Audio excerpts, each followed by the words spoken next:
आज हम जनरेटर्स में बैक मोटर इफ़ेक्ट पे बात करेंगे। सबसे पहले ये देखते हैं कि जनरेटर क्या काम करता है। जनरेटर एक ऐसी डिवाइस है जो इलेक्ट्रिक करंट जनरेट करती है।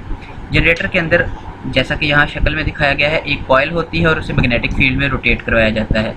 जब भी किसी कॉइल को मैग्नेटिक फील्ड में रोटेट करवाया जाए तो करंट प्रोड्यूस होता है और ऐसा करने से कॉइल एक करंट कैरिंग कॉइल बन जाती है। हम ये भी जानते हैं कि करंट कैरिंग कॉइल अगर मैग्नेटिक फील्ड में घूमे तो उसके ऊपर एक टॉर्क अमल करता है। ये टॉर्क जिस सिमत में जो है वो जनरेटर की कॉइल घूम रही है, हमेशा उसकी मुखालफ सिमत में अमल करता है। यानी कि जो करंट का टॉर्क है वो कॉइल के घूमने वाले टॉर्क की हमेशा मुखालफत करता है और जिसकी वजह से कॉइल के ऊपर लोड अमल करता है और कॉइल जो है वो स्लो हो जाती है। इसी को जनरेटर्स में बैक मोटर इफेक्ट कहते हैं। तो ज़रा इसे जो है वो नेक्स्ट स्लाइड में हम देखते हैं। हम जानते हैं कि जब भी किसी कंडक्टर को मैग्नेटिक फील्ड में रखा जाए और वो कंडक्टर करंट कैरिंग कंडक्टर हो, उसमें से करंट भी गुजर रहा हो, तो उस कंडक्टर के ऊपर एक फोर्स अमल करती है। इस फोर्स की डायरेक्शन के लिए हमने लेफ़्ट हैंड रूल के बारे में पहले ही पढ़ा है। अगर हम अपने लेफ़्ट हैंड की इंडेक्स फिंगर को मैग्नेटिक फील्ड के डायरेक्शन में करें और मिडिल फिंगर को करंट की डायरेक्शन में करें और इसी तरह जो है वो हमारा जो थंब होगा वो फोर्स को शो करेगा। अगर हम यहाँ पे लेफ़्ट हैंड रूल अप्लाई करें तो ये फोर्स की डायरेक्शन जो है वो लेफ़्ट साइड पे होगी। तो ये तो था किसी भी कंडक्टर को अगर मैग्नेटिक फील्ड में रखा जाए तो उसके साथ क्या होता है, उसके ऊपर एक फोर्स अमल करती है। अगर हम इसी तरह एक कॉइल को जो है वो मैग्नेटिक फील्ड में रख दें तो उस कॉइल के ऊपर कपल ऑफ फोर्सेस अमल करती हैं और उस कपल की वजह से एक टॉर्क अमल करता है। इस टॉर्क की डायरेक्शन भी लेफ़्ट हैंड रूल से ही मालूम की जाती है। यानी कि इस सीमत में भी हम फोर्स की डायरेक्शन मालूम करेंगे और इस सीमत में भी।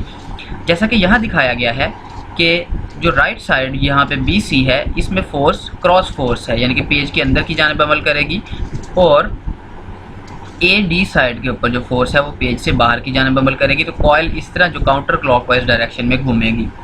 लेकिन किसी भी कॉइल में किस सीमत में करंट गुजर रहा है, हम फोर्स की डायरेक्शन लेफ़्ट हैंड रूल से मालूम कर सकते हैं, जो कि यहाँ दिखाया गया है। अब चलते हैं जनरेटर के ऊपर। जब जनरेटर के ऊपर हम लोड कनेक्ट करते हैं, कोई रेफ्रिजरेटर या कोई घर चलाते हैं, तो जनरेटर की कॉइल में से भी करंट गुजरता है। तो जनरेटर की कॉइल एक करंट कैरिंग कॉइल बन जाती है। इस कॉइल के ऊपर एक टॉर्क अमल करता है जो जनरेटर की कॉइल के टॉर्क की मुखालफत करता है।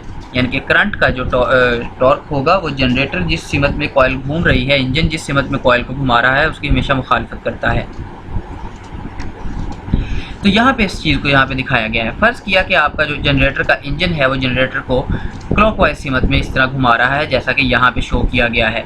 फ़र्ज़ किया कि आपने जनरेटर के साथ जो है वो कुछ लोड लगा दिया। अब अगर लोड लगाया तो जनरेटर में से करंट बहने लगेगा। अब अगर आप यहाँ पे जो है वो लेफ़्ट हैंड रूल अप्लाई करें तो लेफ़्ट हैंड रूल के मुताबिक जनरेटर की इस साइड के ऊपर जो फोर्स अमल करेगी वो इस डायरेक्शन में होगी, जैसा कि इस एरो से दिखाया गया है। और साइड AB के ऊपर जो फोर्स अमल करेगी वो आउटवर्ड होगी। इस कपल की वजह से, इन दो इक्वल और अपोजिट फोर्सेस की वजह से एक कपल अमल करेगा और एक टॉर्क अमल करेगा इस कॉइल पे। ज़रा देखिए तो ये टॉर्क जो है वो एंटी क्लॉकवाइज होगा।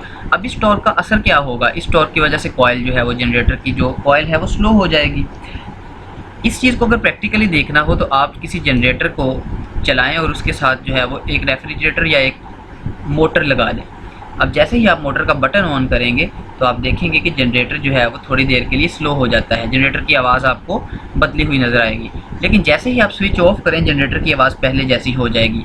इस एक्सपेरिमेंट से हमें ये पता चलता है कि जनरेटर की कॉइल के ऊपर जो काउंटर जो मुखालफत करने वाला टॉर्क है या जो लोड पड़ता है या बैक मोटर इफेक्ट होता है जनरेटर में, वो सिर्फ तब होता है जब आप लोड अप्लाई करें, यानी कि कोई करंट ड्रॉ करें, कोई मोटर या कोई जो है वो रेफ्रिजरेटर जिसे लोड कहते हैं वो जनरेटर के साथ कनेक्ट करें, तो जनरेटर की कॉइल में जो है वो बैक मोटर इफेक्ट प्रोड्यूस होता है, अदरवाइज़ नहीं होता।